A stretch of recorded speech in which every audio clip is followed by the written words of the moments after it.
AIADMK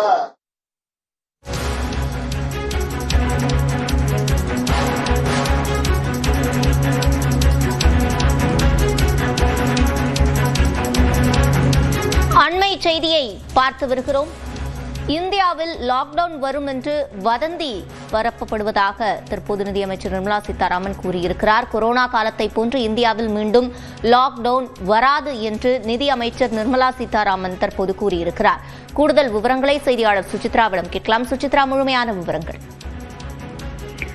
petrol diesel மீதான கலால் வரி குறைப்பு தொடர்பாக தற்பொழுது பேசியுள்ள மத்திய நிதியமைச்சர் நிர்மலா சீதாராமன் இந்த முடிவு ஒரு தேவையான முடிவு என்றும் தேவையற்ற ஒரு வதந்திகளை நம்ப வேண்டாம் என்ற ஒரு கருத்தையும் அவர் பதிவிட்டுள்ளார். மிக முக்கியமாக கொரோனா காலம் போன்ற எந்த ஒரு கட்டுப்பாடுகளும் தற்பொழுது வராது எனவும் லாக்டவுன் என்பது இந்தியாவில் அமல்படுத்தப்படாது என்ற ஒரு கருத்தையும் தற்பொழுது அவர் தெரிவித்துள்ளதை முக்கியமாக பார்க்கப்படுகிறது. பெட்ரோல் மீதான கலால் வரி லிட்டருக்கு 13 ரூபாயிலிருந்து 3 ஆகும்.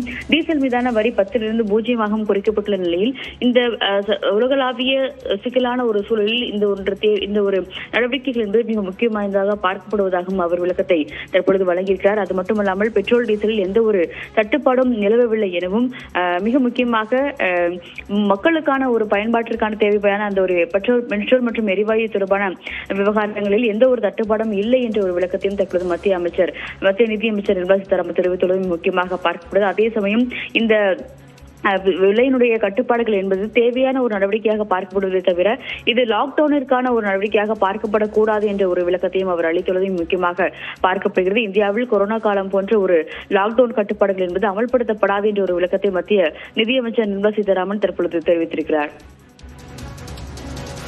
மீண்டும் இந்தியாவில் லாக்டவுன் வராது என்று தற்போது நிதியமைச்சர் நிர்மலா சீதாராமன் கூறியிருக்கிறார். விவரங்களை வழங்கியமைக்கு நன்றி சுசித்ரா.